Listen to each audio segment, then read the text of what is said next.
샬롬, 이동춘 목사입니다. 오늘도 여러분의 삶이 주님의 평안으로 가득하시길 기원하며 하나님의 말씀을 나누겠습니다.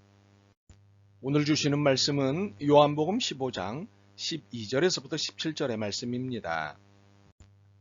내 계명은 곧 내가 너희를 사랑한 것 같이 너희도 서로 사랑하라 하는 이것이니라. 사람이 친구를 위하여 자기 목숨을 버리면 이보다 더 큰 사랑이 없나니 너희는 내가 명하는 대로 행하면 곧 나의 친구라. 이제부터는 너희를 종이라 하지 아니하리니 종은 주인이 하는 것을 알지 못함이라. 너희를 친구라 하였노니 내가 내 아버지께 들은 것을 다 너희에게 알게 하였음이라. 너희가 나를 택한 것이 아니요 내가 너희를 택하여 세웠나니 이는 너희로 가서 열매를 맺게 하고 또 너희 열매가 항상 있게 하여 내 이름으로 아버지께 무엇을 구하든지 다 받게 하려 함이라. 내가 이것을 너희에게 명함은 너희로 서로 사랑하게 하려 함이라. 아멘. 요한복음 15장 12절에서부터 17절 말씀을 본문으로 서로 사랑하지 못할 이유들이 차고 넘치겠지만 이라는 제목으로 요한복음 55번째 시간의 말씀을 전하도록 하겠습니다. 오늘 본문에는 매우 부담스러운 말씀이 있습니다. 13절입니다. 사람이 친구를 위하여 자기 목숨을 버리면 이보다 더 큰 사랑이 없나니. 분명 이 말씀은 사실입니다. 친구를 위하여 자기 목숨을 버리는 것보다 더 큰 사랑이 어디 있겠습니까? 그런데 이 13절의 말씀이 너무도 부담스럽습니다. 이유인즉 13절이 앞에 12절과 뒤에 14절의 절대적 중심이기 때문입니다. 만약 13절이 없다면 앞에 12절의 말씀과 뒤에 14절의 말씀에 대해 뭔 수를 써볼 수 있을 것 같은데 13절이 소위 빼박인 것입니다. 내 계명은 곧 내가 너희를 사랑한 것 같이 너희도 서로 사랑하라 하는 이것이니라. 사람이 친구를 위하여 자기 목숨을 버리면 이보다 더 큰 사랑이 없나니 너희는 내가 명하는 대로 행하면 곧 나의 친구라. 12절과 14절을 13절로 풀어보면 이런 말씀이 됩니다. 내가 원하는 사랑은 친구를 위하여 자기 목숨을 버리는 사랑이다. 이렇게 사랑하라는 것이 내 계명이다. 분명 13절 없이 12절과 14절만 있다면 긴장감이 있더라도 덜할 것입니다. 그러나 13절은 사랑이 자기 목숨을 내주기까지 하는 사랑이라고 하십니다. 더욱이 이것이 꼭 지켜야 하는 예수님의 계명이라고 하십니다. 그래서 우리의 긴장감은 최고조에 달합니다. 그런데 이 13절을 두고 우리의 태도에 긴장감이 나타나는 이유가 무엇일까요? 니보의 말처럼 예수님의 사랑은 우리에게 불가능한 가능성이 있기 때문입니다. 예수님이 목숨을 내놓으신 사랑은 마땅히 본받아야 할 사랑이지요. 하지만 예수님의 사랑을 살아내는 것은 쉽지 않습니다. 아니, 불가능합니다. 그러나 이 사랑의 모습은 우리가 닮아야 할 모델입니다. 이것이 가능하도록 애써야 합니다. 그런 의미에서 가능성입니다. 그렇지만 불가능한 것이기에 불가능한 가능성입니다. 그런데 이렇게 니보를 앞세워 우리의 사정을 둘러대도 13절의 긴장감에서 벗어날 길은 없습니다. 더욱이 14절이 우리의 긴장감에 고민을 더해줍니다. 너희는 내가 명하는 대로 행하면 곧 나의 친구라. 우리가 그동안 예수님의 친구가 됐다고 좋아했는데 실은 예수님의 친구가 되는 데는 엄청난 조건이 붙어 있음을 알았어야 했습니다. 예수님이 사랑하시는 그 사랑으로 사랑해야 친구의 자격을 얻을 수 있다는 사실을 알았어야 했습니다. 심각하죠. 그렇다면 이 문제를 어떻게 해결해야 할까요? 다시 니보의 지혜를 소원하겠습니다. 우리 한계 때문에 비록 예수님처럼 친구를 위해 목숨은 버리지 못하더라도 그것의 근사치적 삶은 살아야 하는 것입니다. 죽지는 못하더라도 용서는 할 수 있지 않겠습니까? 목숨을 내놓지는 못하더라도 품어줄 수는 있지 않겠습니까? 뭔가 나눌 수는 있지 않겠습니까? 예수님의 사랑에 근사치적으로 살 수는 있지 않겠습니까? 그런데 이것마저도 우리 한계를 이유 삼아 정교한 핑계와 시비들을 내놓는데 이것이 일상화되어 있습니다. 저런 사람을 용서해주면 세상이 얼마나 더 끔찍해지겠느냐. 도대체 품어준다는 것이 줏대도 없는 개념이냐. 등등의 핑계와 시비들이 줄을 잇습니다. 이것은 정의 개념을 앞세워 용서하는 것과 품어주는 것을 나무라는 것이니 참으로 쉽지 않은 논쟁입니다. 그러니 이 또한 우리의 힘으로는 불가능합니다. 바로 이처럼 사랑이 불가능한 다양한 이유를 앞세우는 현실을 꿰뚫고 계신 주님께서 15절과 16절을 내놓으신 것입니다. 이제부터는 너희를 종이라 하지 아니하리니 종은 주인이 하는 것을 알지 못함이라. 너희를 친구로 하였노니 내가 내 아버지께 들은 것을 다 너희에게 알게 하였음이라. 너희가 나를 택한 것이 아니요 내가 너희를 택하여 세웠나니 이는 너희로 가서 열매를 맺게 하고 또 너희 열매가 항상 있게 하여 내 이름으로 아버지께 무엇을 구하든지 다 받게 하려 함이라. 무엇입니까? 15절과 16절은 우리의 불가능성에 대한 핑계의 위로를 주시는 말씀이자 더 이상 우리가 핑계를 댈 수 없도록 쐐기를 박는 말씀입니다.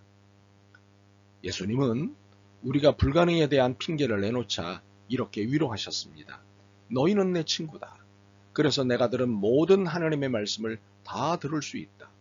너희는 내가 택하였다. 그래서 구하는 모든 것을 하나님께 받을 수 있게 하였다. 하나님 나라의 소망, 은혜, 사랑 등 하나님이 주시는 모든 위로를 통해 서로 살아가는 삶에 겁을 내고 있는 우리를 위로하시는 것입니다. 사랑할 수 없다는 것을 핑계가 아니라 두려움이라고 오히려 위로하시는 것입니다. 이것은 전적인 위로이면서 용기를 주신 것이지요. 종에서 친구로 신분의 변화를 시켜주신 것이 절대적 증거입니다. 종은 주인을 두려워하는 사람입니다. 절대 복종이라는 상명하복의 관계입니다. 이 관계는 인격적이 아니기 때문에 늘 두려움이 상존합니다. 할 수 없는데 해야 한다니 얼마나 두렵겠습니까? 사랑할 수 없는 이유가 너무도 많은데 하라고 하시니 얼마나 고통스럽겠습니까?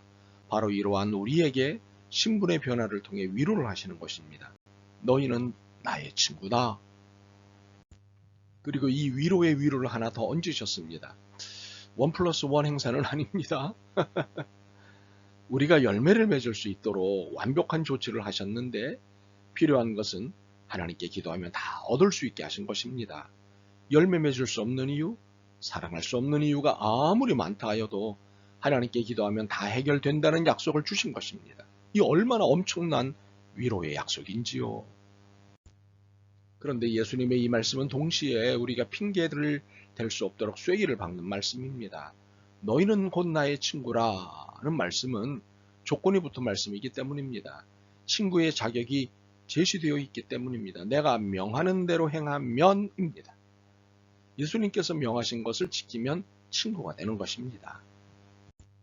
이 말씀은 야호! 내가 예수님의 친구다 라며 환호만 하시는 분들이 유념해야 할 말씀입니다. 예수님의 친구가 되는 것이야 얼마나 좋고 귀한 일입니까? 그러나 여기에는 조건이 있습니다. 예수님의 명령, 예수님의 계명을 지켜야 하는 것입니다. 무엇입니까? 하나님을 사랑하고 우리가 서로 사랑하는 것입니다.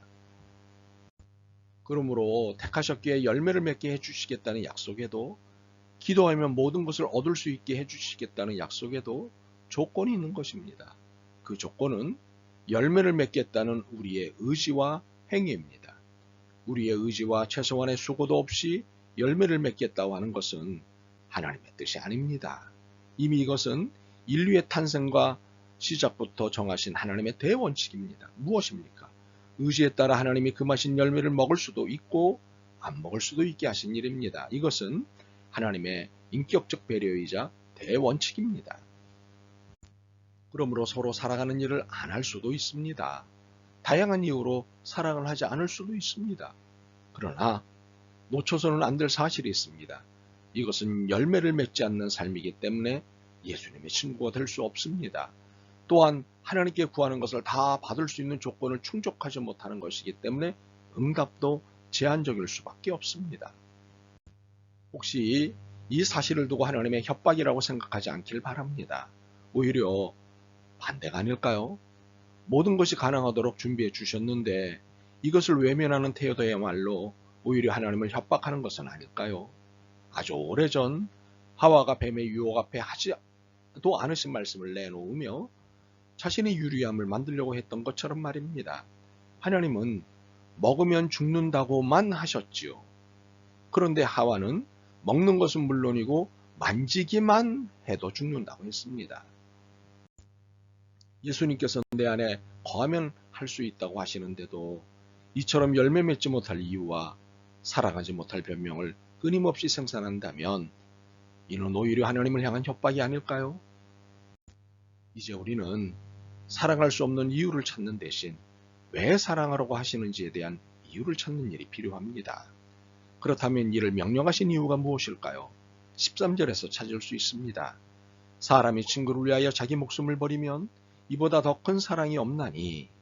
이 말씀은 예수님께서 우리를 위해 목숨을 버리실 것을 예고한 말씀입니다. 이후 이 말씀대로 우리를 위해 죽으셨습니다. 그러면 우리를 위해 단순히 죽으신 것인가요? 아닙니다. 우리의 문제는 죄의 문제는 너무나 복잡한 문제였습니다.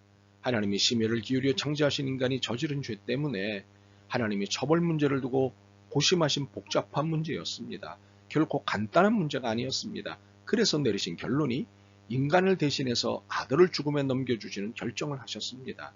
그리고 예수님은 죽으셨습니다. 바로 이 죽음의 행위가 사랑입니다.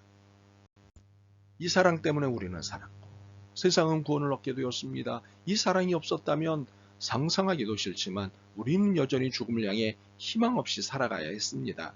그러나 사랑 때문에 우리는 살 수 있었습니다. 바로 이 이유가 우리가 서로 사랑해야 하는 이유입니다. 사랑은 생명이기 때문입니다. 사랑만이 살릴 수 있기 때문입니다. 그래서 17절을 말씀하셨습니다. 내가 이것을 너희에게 명함은 너희로 서로 사랑하게 하려 함이라. 사랑하지 않는 곳에는 생명이 없습니다. 사랑하지 않는 관계는 죽음의 그늘이 두려워져 있습니다. 사랑하지 않는 사람은 병들고 아픈 사람입니다. 그래서 어떤 열매도 맺을 수 없습니다. 열매를 맺는다 해도 먹지 못할 열매만 맺게 됩니다. 바라기는 사랑하지 못할 이유, 사랑할 수 없는 변명을 모두 내려놓고 사랑을 위해 기꺼이 죽으신 예수님을 품고 예수님 안으로 돌아가시기를 소망합니다. 그래서 서로 사랑하는 세상이 되도록 애썼으면 좋겠습니다. 희생만이 구원입니다. 아멘. 주님, 왜 사랑하라고 하시는지 그 진정한 이유를 깨달았습니다. 사랑하지 못할 이유와 핑계 대신 사랑하라고 하신 이유에 집중하겠습니다. 그래서 사랑의 세상을 만들겠습니다. 도와주옵소서. 예수 그리스도의 이름으로 기도드립니다. 아멘. 오늘도 여러분의 믿음과 삶을 응원합니다. 사랑합니다.